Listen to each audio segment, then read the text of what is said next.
Es uno de los grandes misterios de la antigüedad. ¿Quiénes eran los oráculos? Esas jóvenes que entraban en trance y realizaban predicciones extraordinarias. ¿Cómo lo hacían? ¿Existe una explicación racional para sus poderes psíquicos?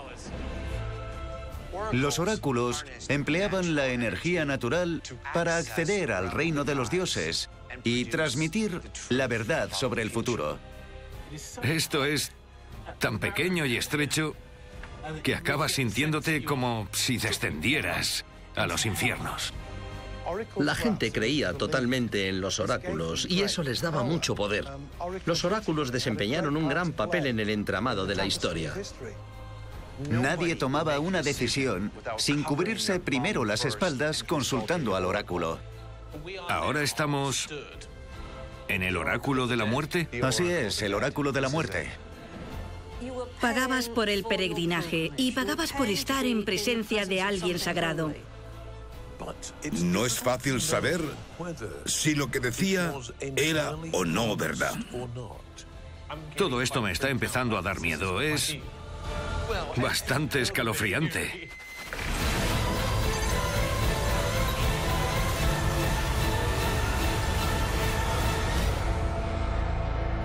Historia prohibida.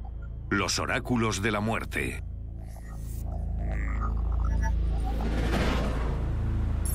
Baia, Nápoles. Estamos en Baia, en la costa meridional de Italia, cerca de Nápoles. Durante siglos, gobernantes, filósofos y escritores como Homero y Virgilio venían aquí a explorar una red de túneles subterráneos conocida como el Oráculo de la Muerte. El héroe de la Odisea de Homero viajó a la costa oeste de Italia, aquí, hasta lo que él creía que eran las puertas de Hades, literalmente un descenso a los infiernos.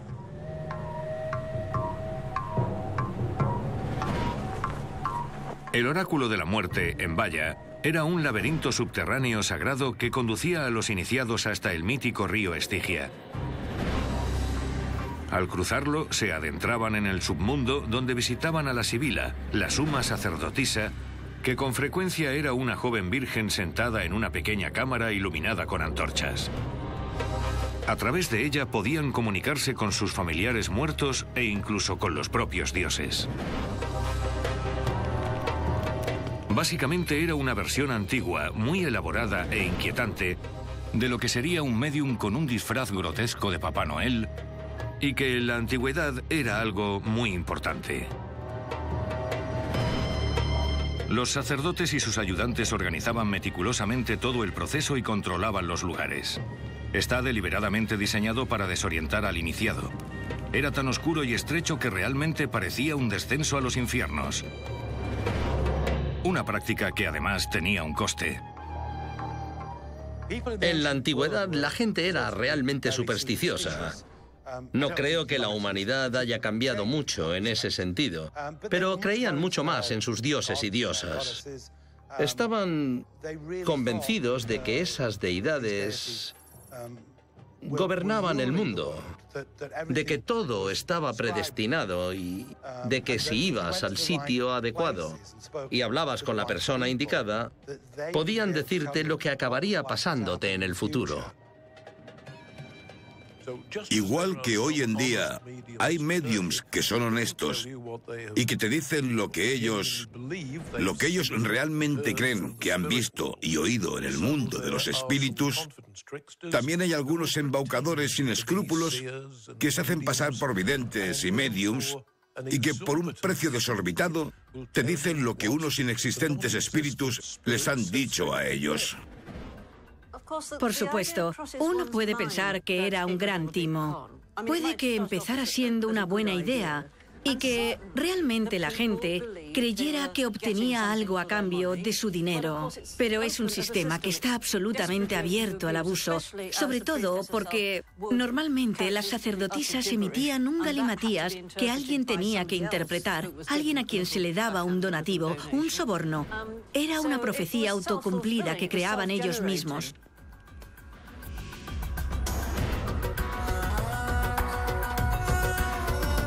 El laberinto subterráneo de Baia está datado en torno al año 750 a.C., en la época del primer asentamiento griego al oeste de Italia. El primero en descubrirlo fue un aficionado a la arqueología, el doctor Robert Paget, en 1962. En la actualidad, el enclave arqueológico se ha convertido en un destino muy popular para los turistas de la costa italiana.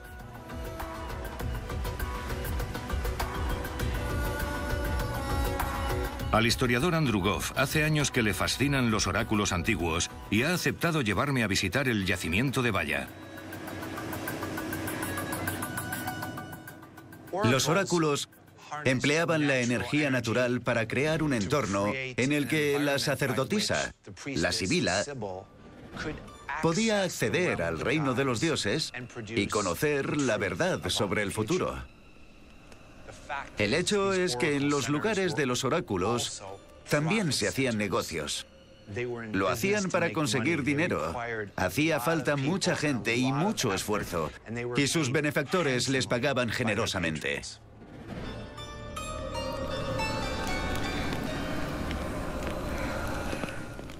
Al igual que muchos servicios ofrecidos por sacerdotes y sacerdotisas de cualquier religión en cualquier época, se pedía, como no, una pequeña donación, una ofrenda a los dioses, y esto es lo mismo. Pero en principio, pagabas por tu peregrinaje, pagabas para estar en presencia de alguien sagrado.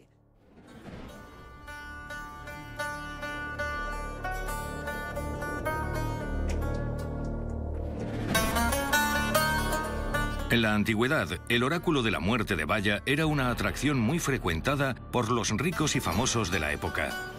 Formaba parte de los baños y termas romanas, mitad laberinto subterráneo, mitad complejo vacacional. Su fama de hedonismo y desenfreno se extendió rápidamente.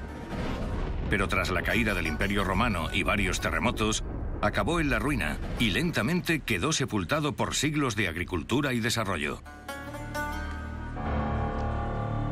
Andy ha conseguido que nos dejen acceder al yacimiento. Los oráculos del antiguo mundo eran cruciales con todo lo que tenía que ver con el gobierno y el Estado. Si tenías que tomar una decisión sobre iniciar una guerra o elegir un candidato al Senado, consultabas a tus iguales, pero como estaban ocupados, acababas consultando a los dioses, porque si quedaba constancia de que habías consultado a los dioses, nadie cuestionaría el resultado, fuese bueno o malo. Quedabas exento de responsabilidad porque los dioses habían dado el visto bueno. Para cualquier gobernante o persona influyente, resultaba fundamental consultar a los oráculos antes de hacer nada.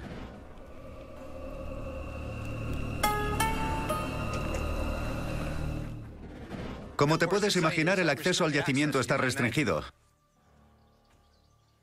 Necesitas las llaves del reino. Adelante. Vale, te sigo. Amigo, esto es Valla. Yacimiento arqueológico de Valla, Nápoles. ¿Qué te parece? Fantástico, ¿verdad? Mira eso. Vaya. Es sorprendente. ¿Qué hacen todos los que vienen a Nápoles? Ir a Pompeya. Pero esto es un tesoro escondido. ¿Qué antigüedad tiene esto? ¿2000 años? Exacto, anterior al año 100 a.C. ¿Y qué era esto? ¿Era un templo o algo así? No, ¿qué va? Era un spa. La gente venía aquí a hacer de todo. Bañarse, ejercitarse, relajarse. Suena muy bien. Sí, hay cosas que no cambian. ¿Y eso de ahí qué es? Esto es fantástico. Puede que sean las termas romanas mejor conservadas del mundo. Es el templo de Mercurio. Vale, ¿y aquí qué pasaba? Esto es para nadar. Bueno, no está claro. Además de ser un spa, imagínate lo que la élite hacía cuando venía aquí. Me imagino que tuvo que ser algo muy decadente.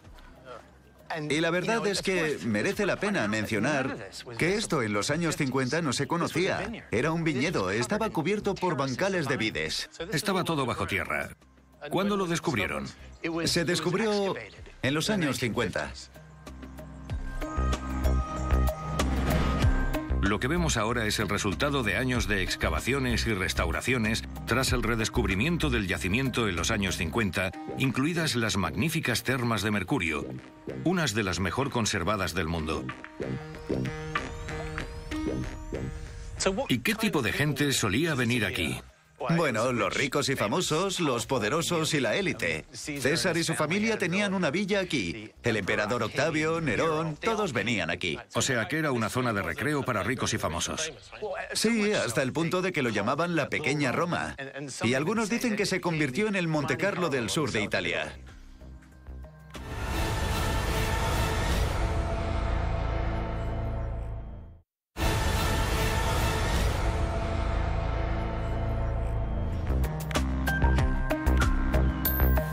El auténtico secreto de Baia era lo que llamaban la Gran Gruta de Iniciación, por la que los ricos y famosos descendían a un laberinto subterráneo para encontrarse con el oráculo y conversar con la muerte. Lleva décadas cerrada al público. Hemos podido entrar gracias a un permiso especial. En cuanto nos den las indicaciones de seguridad, el arqueólogo y espeleólogo Graziano Ferrari y su colega Rafaela nos guiarán abajo.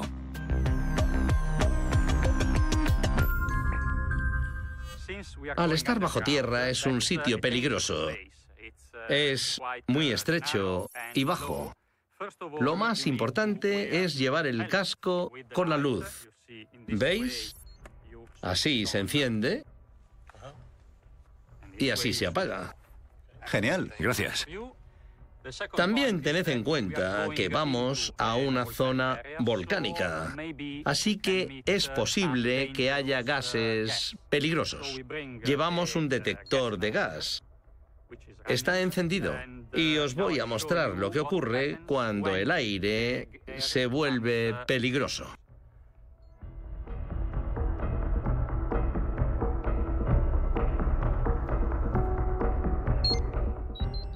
Cuando oigáis el pitido intermitente, daos la vuelta tranquilamente y salid. Por favor, haced caso a lo que os diga. No pasa nada, pero si pasa, os diré qué tenéis que hacer. Con calma. Vale. Ahora vamos a ver el río Estigia.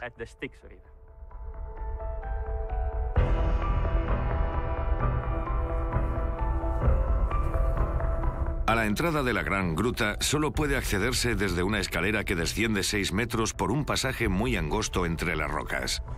Si esa es la entrada, no me puedo imaginar lo que nos espera abajo. El plan era descender hasta donde pudiéramos intentando llegar al río Estigia, que según la mitología era la frontera entre este mundo y el más allá. Cuenta la leyenda que un barquero te cruzaba a la orilla del submundo donde podías encontrarte con el oráculo.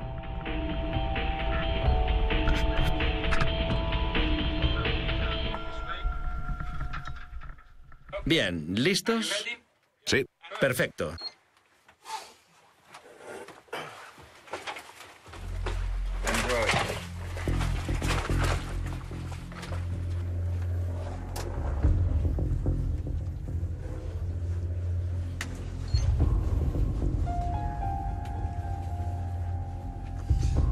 Vaya. Esto es muy estrecho, Andy. No puedo creer que de verdad la gente bajara aquí. Bueno, está diseñado para ir en fila india. Hay justo el espacio para una persona. Pero imagínate el efecto que produce, sobre todo ahora que ya se empieza a notar que descendemos rápidamente. A cada paso que damos el suelo está cada vez más empinado. ¿Venían hasta aquí para al final encontrarse con el oráculo o...? Estamos a más de 100 metros bajo tierra. ¿Por qué iban a construir algo así si no fuese para un ritual?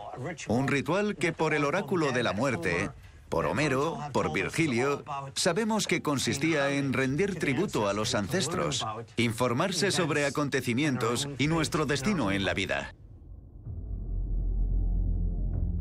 En la actualidad está universalmente aceptado que el ámbito de lo espiritual está arriba, pero antes no era así. En la antigüedad, el mundo del submundo, al que ibas a morir, estaba bajo tierra. Lo que buscaban con estos templos, lugares sagrados y oráculos de la muerte era recrear esa experiencia para poder hablar directamente con tus ancestros, yendo físicamente a Hades. Es algo muy potente. Esto es tan pequeño y estrecho que acabas sintiéndote como si descendieras a los infiernos. Resulta increíble que la gente llegara a arrastrarse por estos túneles.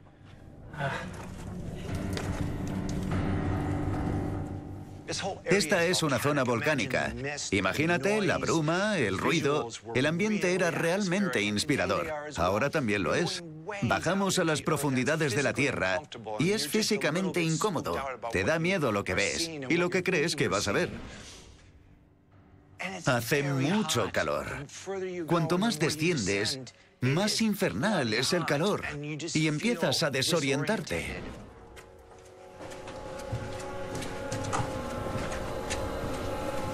Vaya. Está bien. Espera, ¿Notas cómo se está estrechando mucho. Y la verdad es que parece que te vas a topar con algo muy especial. Sí, con tu altura no es fácil. Es una fuente termal. Ah, vale. ¿El río Estigia? Acércate. ¿El agua está aquí?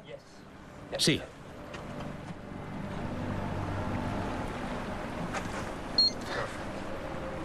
Vaya. Se nota que la temperatura aumenta cuando te acercas. ¿Y el agua está aquí? Sí, puedes tocar el Estigia. Vale. Hemos llegado.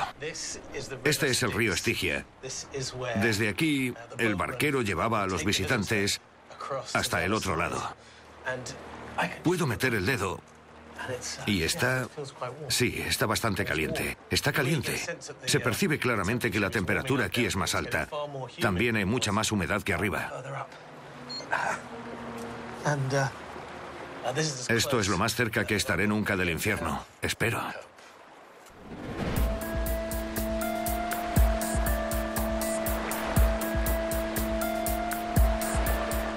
Después de encontrar lo que podría ser el mítico y emblemático río Estigia, aún tenemos que encontrar la siguiente parte del viaje iniciático, el santuario en el que se sentaba el oráculo.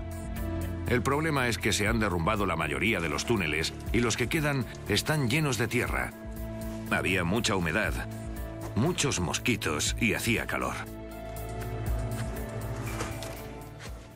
La verdad es que el ambiente cambia completamente en cuanto pasas el río Estigia. La temperatura se duplica.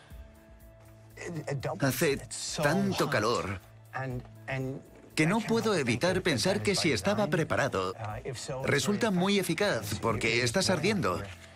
Y cuando tus expectativas de lo que va a pasar coinciden con el incremento de temperatura, crees que va a pasar algo. Me parece que se produce un efecto inquietante. ¿Cómo se sentirían aquí los que creían en el infierno? Creo que si creías en el infierno estarías convencido de que te habías adentrado. Habrías descendido al único y auténtico Hades. No te cabría ninguna duda. Vale. Si necesitas ayuda, dímelo.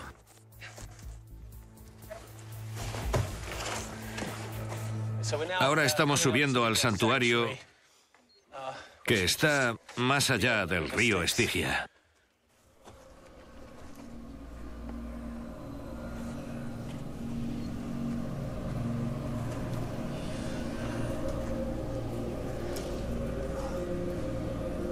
Vaya. Bien. Vaya, se abre aquí. Sí. ¿Por qué? ¿Qué es esto? Este sitio también es muy raro. Estamos en una erupción volcánica de hace 9000 años.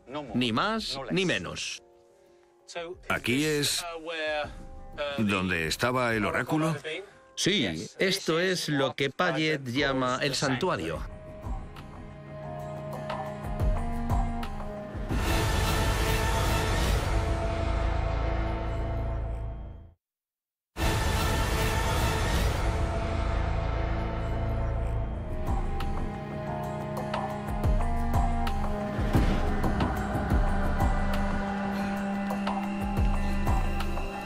Los dominios de la Sibila podrían reducirse a 3 tipos de lugares. Uno, una cueva muy oscura, normalmente bajo tierra. Otro, una grieta en el suelo que emite gases naturales. Y el tercero, una especie de pozo lleno de llamas. El efecto sería el mismo en todos. Aparecer fuera de sí, hablando con los dioses, retorciéndose y quejándose. Todo el mundo identificaría su comportamiento como el de alguien que ya no está consciente, que está poseída por los dioses.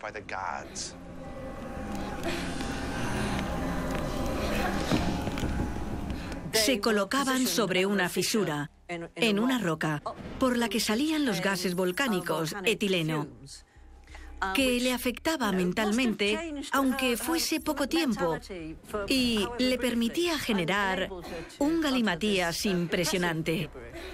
Pero, habiendo dicho eso, no quiero ser demasiado escéptica, porque hoy en día hay chamanes por todo el mundo que toman drogas y creen que lo que les sucede es que las drogas les afectan al cerebro, abren su mente como si fuese un portal y les permite comunicarse con los espíritus o los dioses. Uno decidía ir y pagar por eso. No cabe duda de que podrían haber actuado de manera chamánica. Es muy probable que los oráculos tomaran drogas de algún tipo. Era algo habitual en las religiones antiguas, porque creían que te conducía a un estado en el que podías acercarte a tu dios o diosa más directamente. Aún quedan sociedades tribales que las usan. Es posible que tú estuvieras hablando con el oráculo, pero que creyese estar poseída por alguna otra cosa.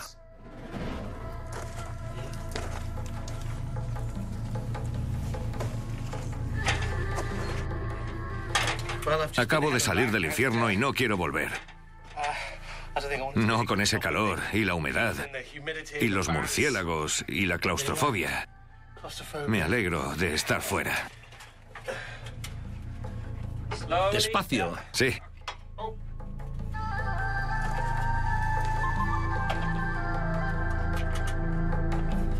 Confieso que el descenso al laberinto de Valla ha sido toda una experiencia. ¿Pero es este el oráculo de la muerte que mencionaba Homero?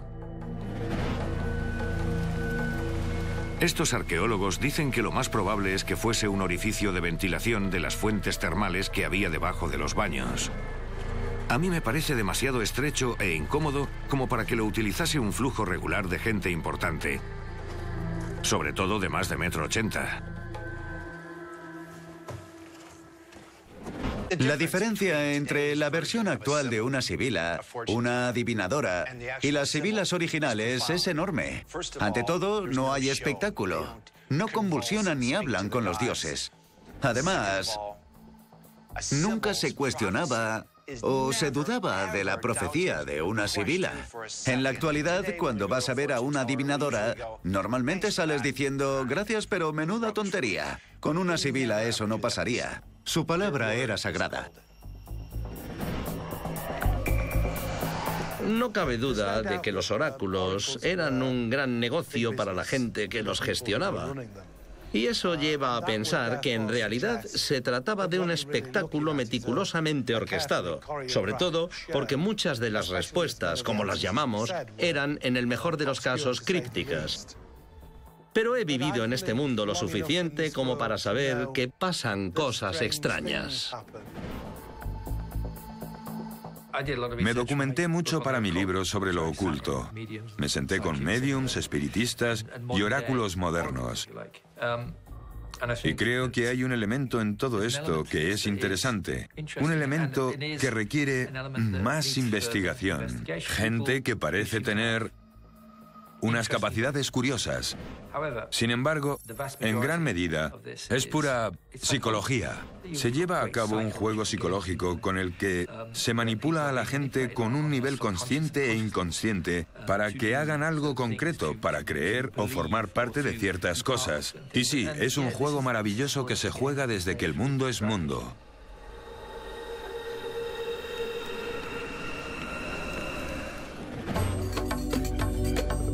la mañana siguiente, Andy quería llevarme al enclave de otro oráculo de la zona, a orillas del lago Averno, a unos 30 minutos en coche de Nápoles. Se le conoce como la Gruta de la Sibila.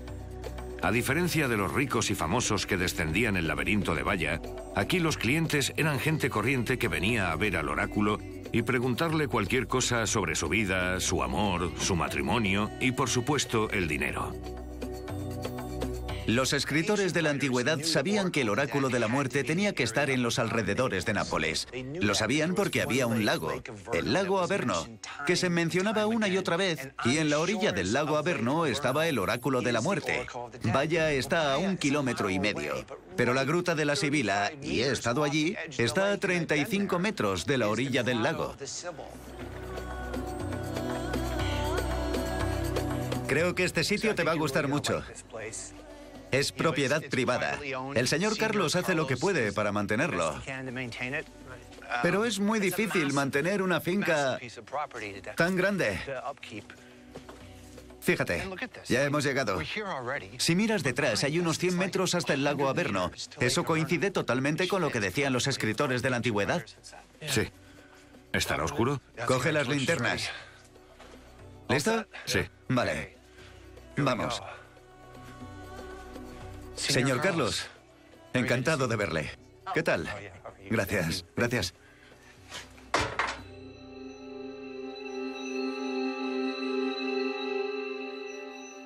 Sabemos que los escritores de la antigüedad creían que el oráculo de la muerte, controlado por una sibila, estaba cerca del lago que está a 100 metros de aquí. ¿Ves eso? Fíjate en el túnel. Tiene un algo de procesión. Si te diriges a ver a los espíritus que te permitirán comunicarte con tus ancestros, ¿no te impondría respeto un lugar como este? Esto es más un túnel en toda regla que una cueva, ¿verdad? Sí, pero lo bueno es que conduce a las cuevas. Y no solo a las cuevas. Ahora veremos que también conduce al río Estigia. Puede que lo usara gente más humilde.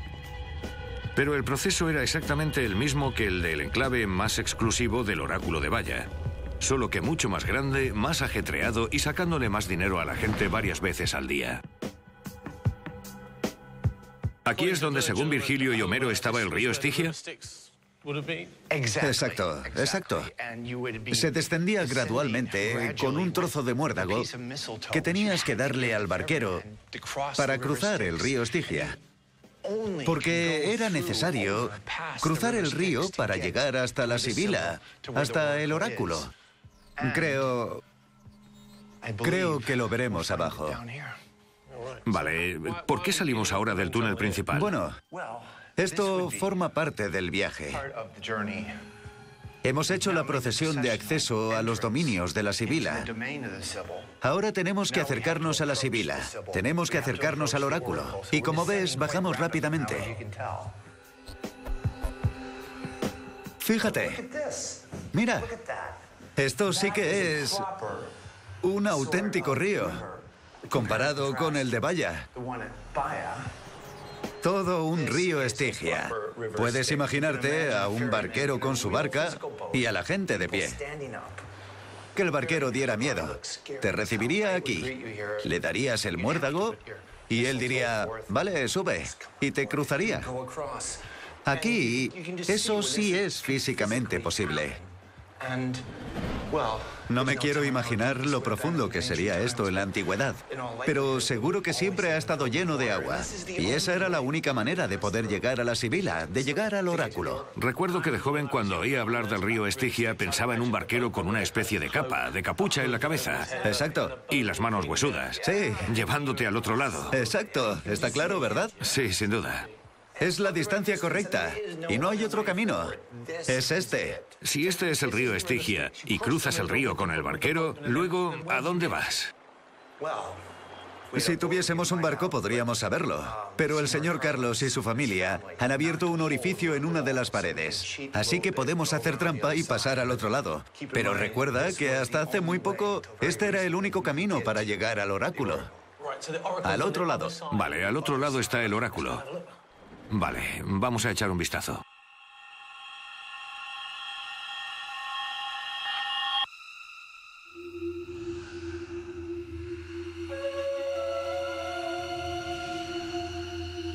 Este hueco de aquí nos lleva hasta...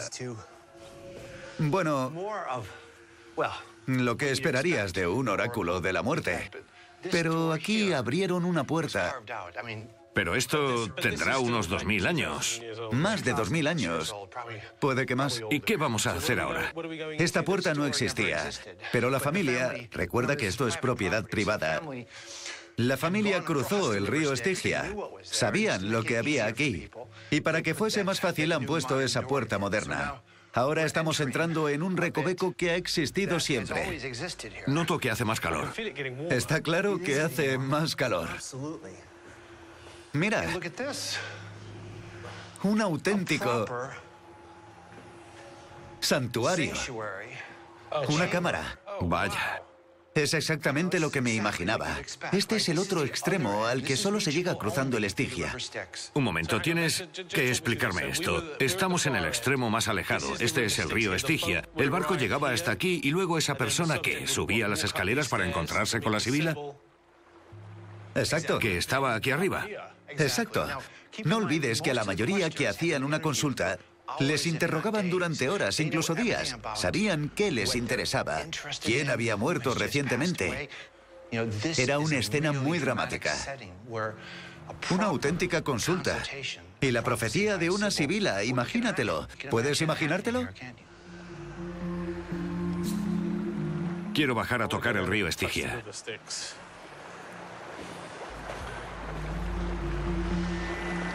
Todo esto me está empezando a dar miedo. Es escalofriante. Es una morada muy digna. Lo que te podías esperar de una sibila que te dejaba hablar con tus ancestros. Entonces, ¿ahora estamos en el oráculo de la muerte? El oráculo de la muerte, eso es.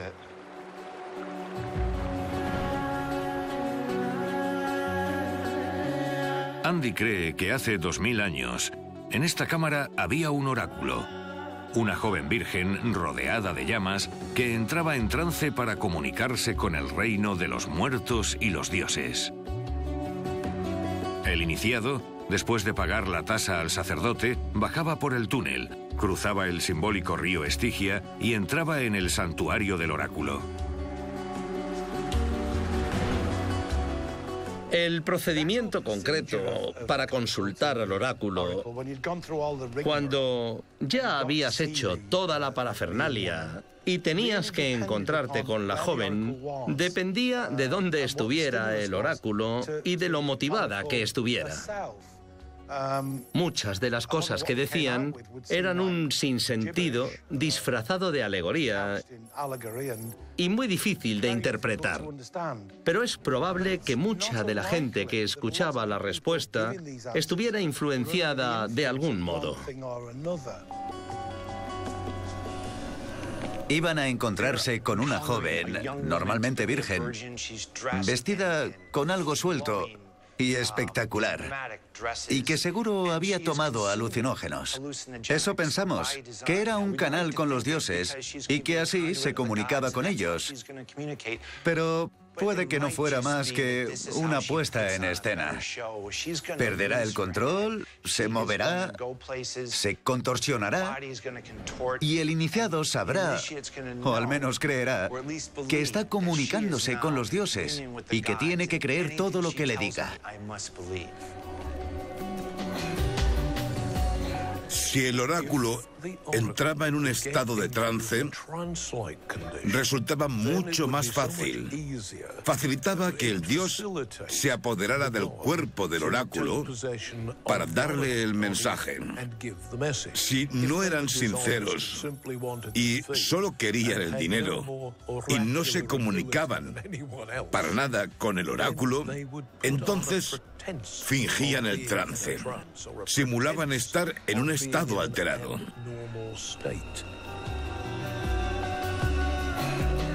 El oráculo estaba oculto y solo se oía el eco de su voz rebotando en las rocas mientras se quemaba incienso. Era un ritual y los rituales son importantes, son potentes. Y la información que recibes en ese ritual es algo que te llevas contigo, adquiere valor. Pero es teatro, es puro teatro.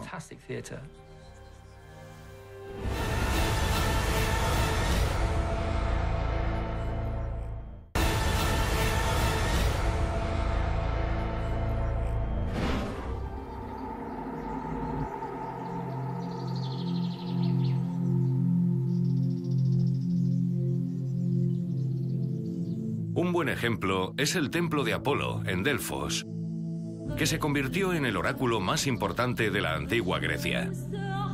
Reyes, emperadores y los más poderosos de esa época acudían allí a escuchar sus profecías. En la actualidad, todos los años miles de turistas visitan sus ruinas y Andy Goff ha accedido a enseñárnoslo. Aquí estamos, en Delfos. Allá abajo está el teatro. Y un poco más allá, el templo de Apolo, donde las sacerdotisas anunciaban sus profecías. Detrás del muro que se conserva del templo está el ónfalo. Según la leyenda, Delfos tenía que estar situada en el centro de la Tierra. Miles de iniciados venían a Delfos cada año convencidos de que era un lugar sagrado y con la esperanza de poder ver al oráculo, que se sentaba en una cámara iluminada con antorchas bajo el templo de Apolo. Aquí es donde se sentaba, justo detrás de estas piedras, a 2 metros bajo el suelo. Esta era la cámara en la que anunciaba sus profecías. Esta era la cámara en la que se colocaba sobre una grieta en el suelo, de la que salían gases volcánicos que le permitían comunicarse con los dioses.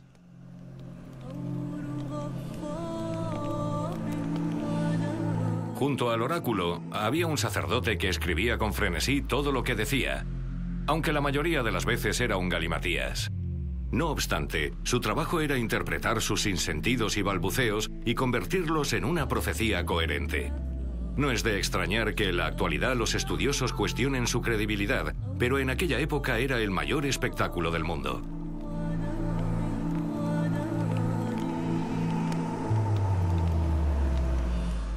Delfos era el escenario del oráculo para los ricos y los famosos.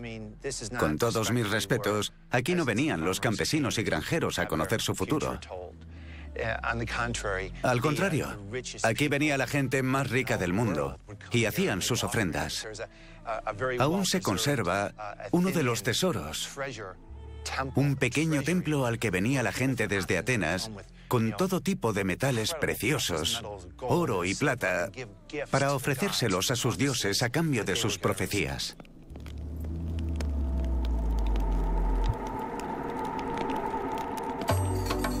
Aún es posible bajar a la cámara subterránea del templo en la que estaba el oráculo. El pasaje es muy estrecho, pero en cuanto estás debajo de la plataforma de piedra, se ve claramente el pasillo que conducía a la cámara del oráculo. Por desgracia, el tramo final está cerrado debido a los terremotos, pero aún así es fácil hacerse una idea de lo que era este laberinto subterráneo.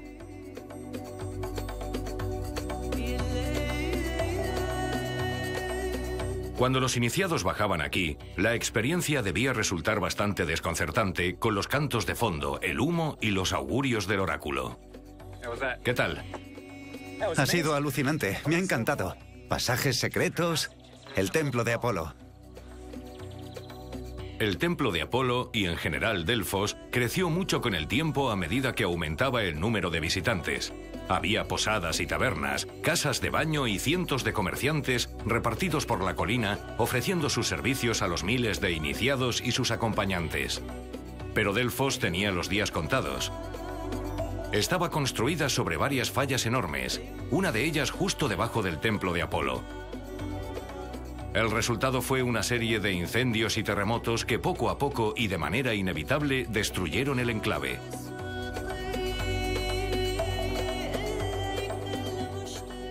Los terremotos acabaron con todo.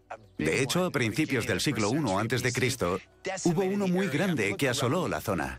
Fijaos en esto, templos convertidos en ruinas. Todo el mundo se fue, no había razón para quedarse. El sacerdote se fue, y lo que pasó es que las profecías del oráculo perdieron credibilidad y Delfos se desvaneció en la historia. ¿Se trataba de un montaje creado para sacarle el dinero a la gente? ¿O existía realmente una conexión espiritual? Creo poder afirmar sin equivocarme que los gobernantes y ciudadanos de la antigua Roma se lo creían de verdad. En la antigüedad, los oráculos eran algo fundamental para la élite en el poder y su capacidad de tomar decisiones sobre sus naciones. Nadie tomaba una decisión sin cubrirse las espaldas primero consultando al oráculo. No bastaba con hablar con el Senado, porque tenían sus propias preocupaciones. No podías dejar de consultar al oráculo.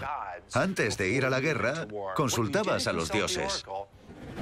¿Cómo? ¿No has consultado al oráculo? Fuera, asesinado. Era un requisito ineludible. Además, les eximía de responsabilidad si algo salía mal. Consulté a los dioses y me dijeron que invadiera. No cabe ninguna duda de que la gente, en concreto la gente importante, que iba a ver a los oráculos, no creían estar hablando con una joven drogada en alguna cueva. Creían firmemente que era el propio oráculo el que se estaba comunicando con un dios, o en algunos casos, en determinados niveles, se convertían en el dios o la diosa. Otro truco utilizado en las consultas al oráculo era la ambigüedad.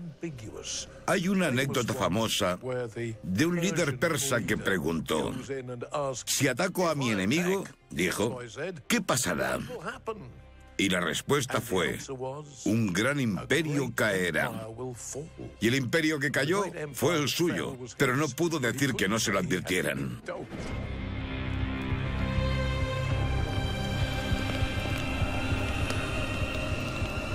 Personalmente, no creo que hubiera ningún contacto divino con el reino de los espíritus que permitiese a las sibilas emitir profecías de ningún tipo.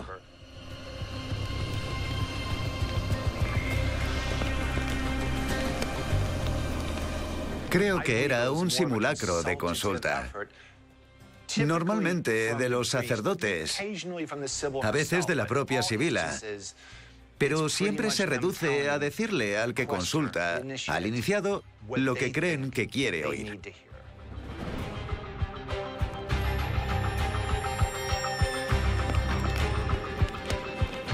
El deseo de conocer nuestro futuro, ya sea el amor, el dinero, el trabajo o incluso la muerte, lleva siglos fascinándonos. Cuando algunas personas, sobre todo mujeres, se declararon a sí mismas profetas, todos acudimos en masa dinero en mano y así empezó el negocio de las artes adivinatorias. ¿Hay algo de verdad o no es más que un ardid para sacarnos el dinero? Bueno, puede que las dos cosas. Nos vemos pronto.